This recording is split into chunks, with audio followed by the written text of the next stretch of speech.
ఇది కేవలం సమాచారంగా మాత్రమే భావించండి. వైద్య నిపుణులను సంప్రదించండి. సో స్కిజోఫ్రీనియా వెనక ఉండే కీలక కారణాలు ఏంటి? అదే చెప్పాను, సేమ్ థింగ్. జెనెటిక్ రీజన్ ఉంటుందండి, ఎన్విరాన్మెంట్ రీజన్ ఉంటుంది. అండ్ యూజువల్లీ బాయ్స్లో అయితే అరౌండ్ 16 to 21 ఇయర్స్లో స్టార్ట్ అవుతుంది. గర్ల్స్లో అప్పుడు స్టార్ట్ అవుతుంది, ఆఫ్టర్ 35 ఇయర్స్ కూడా స్టార్ట్ అవుతుంది. యంగ్ ఏజ్లోనే బాయ్స్లో స్టార్ట్ అవుతుంది. గర్ల్స్లో బైమోడలర్, అంటే ఎర్లీ ఏజ్లో ప్రజెంట్ కావచ్చు, 30 ఇయర్స్ తర్వాత కూడా ప్రజెంట్ కావచ్చు. సో స్ట్రెస్ లెవెల్స్ వల్ల, ఎక్స్పోజ్ అయిన ఎన్విరాన్మెంట్ వల్ల, ఏమైనా లాస్ వల్ల, ఇంట్లో జరిగిన గొడవ వల్ల కావచ్చు, పక్కింటి వాళ్ళతో గొడవ పెట్టుకున్నా కూడా వాళ్ళకి వచ్చే ఛాన్స్ ఉంటాయి. సో అనుమానాలు, ఎవరో ఏదో చేస్తున్నారు అనుకోవడం, చెవిలో మాటలు వినపడడం, ఆడిటరీ హాలిసినేషన్స్, ఇలాంటివన్నీ ఉంటాయి. సో అలాంటి వాళ్ళు నిద్ర లేకపోవడం, వాళ్ళ కేర్ తగ్గిపోతుంది.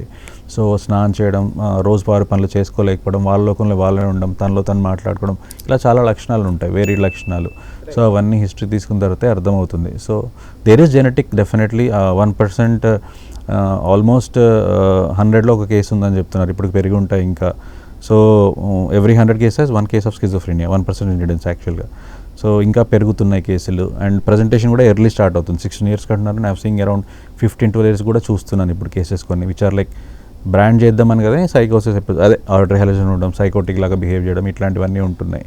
సో ఆ రేంజ్ బట్టి, ఆ ప్రాబ్లమ్స్ బట్టి ఒక్క రీజన్ అంటూ ఉండదు. Whole problem of psychiatry is దీనివల్ల వచ్చిందని పాయింట్అవుట్ చేయడం చాలా కష్టం. ఒక స్ట్రెస్సర్ ఉంటుంది, ఆ స్ట్రెస్సర్ వల్ల పెరిగి ఉంటుంది, కానీ దానికి ముందు చాలా జరిగి ఉంటాయి. ఆ stressor is a trigger point. Right, చాలా vast and interesting subject sir. పేరెంట్స్కి ఏం చెప్తారు సార్ ఇవాళ? మీరు స్పెసిఫికలీ పీడియాట్రిక్ సైకియాట్రీ గురించి మాట్లాడుతున్నాం కాబట్టి ఇవాళ పేరెంట్స్కి ఈ 6 points మీరు చేస్తే chances of eliminating mental illness are reducing it is very high అని చెప్పడానికి. పుట్టినప్పటి నుంచి తీసుకుంటే, బిఫోర్ పుట్టినప్పటి నుంచి తీసుకుంటే, మీ హెల్త్ బాగా చూసుకోండి, తినే తిండిలో జాగ్రత్తలు తీసుకోండి, లిటిల్ బిట్ ఆఫ్ ఎక్సర్సైజ్ చేయండి, ప్రెగ్నెన్సీ టైంలో కొంచెం హెల్తీ ఫుడ్ తినండి, స్ట్రెస్ పెద్దగా తీసుకోకండి. Pregnancy is not a illness, pregnancy is a boon, ఒక వరం లాంటిది. అది ఇల్నెస్ కాదు, రోగంలాగా ట్రీట్ చేయొద్దు దాన్ని.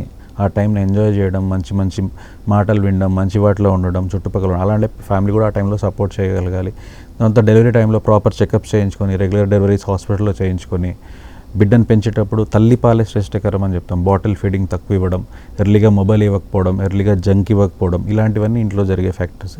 అండ్ పెంచిన తర్వాత పెంచే విధానంలో వాళ్ళతో టైం ఎక్కువ స్పెండ్ చేయడం, మాట్లాడే విధానం, ఇంట్లో పెద్ద గొడవలు జరగకపోవడం, వాళ్ళు ఆర్గ్యూ చేసుకోవడం, ఒకరు చేసుకున్న పేరెంట్స్ పిల్లలు చేసినప్పుడు చేసుకోమని చెప్తాను నేను. గొడవలు లేకుండా ఉండవు, పిల్లల ముందు మాట్లాడుకోకండి అని చెప్తాను. సో పిల్లల ముందు గొడవ పడ్డము, ఇలాంటివన్నీ చేసుకోవడము, అండ్ వాళ్ళతో మాట్లాడి వాళ్ళకేమైనా ప్రాబ్లమ్స్ ఉన్నాయో తెలుసుకోవడము, చదువులో వెనకబడుతుంటే ఎందుకు వెనకబడుతున్నా కనుక్కోవడం, అన్నిటికీ వాళ్ళనే బ్లేమ్ చేయకుండా నీదే తప్పు అన్నీ తెలుసుకుని అన్నిటినీ వాళ్ళే అనడం కరెక్ట్ కాదు. ఇలాంటివన్నీ healthy environment as a food wise కానీ, ఇంట్లో ఎన్విరాన్మెంట్ వైజ్ కానీ, యాజ్ ఎ ఫ్యామిలీగా గ్రూప్ చూసుకొని, యాజ్ ఎ టీమ్ లాగా ఉండి, ఏ ప్రాబ్లమ్స్ వచ్చినా ఓపెన్గా అందరూ డిస్కస్ చేసేలాగా. And child should be child friendly environment. So freedom ఉండాలి, కానీ లిమిటేషన్ కూడా ఉండాలి. నువ్వు వెళ్ళి ఆడు, కానీ గంట తర్వాత రా, అంతే. నువ్వు అసలు ఆడుకోవద్దు. టీవీ చూడు, అరగంట చూడు. So there should be freedom with limitations.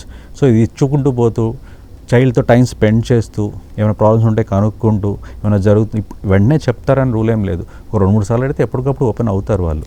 గ్యారంటీగా ఎవ్రీ వీక్ ఒకసారి కూర్చొని మాట్లాడితే 3వ వీక్ చెప్పొచ్చు మీకు ఇలా జరుగుతుంది స్కూల్లో అని. సో ఇలాంటివన్నీ చేయగలిగితే you can recognize early. Right.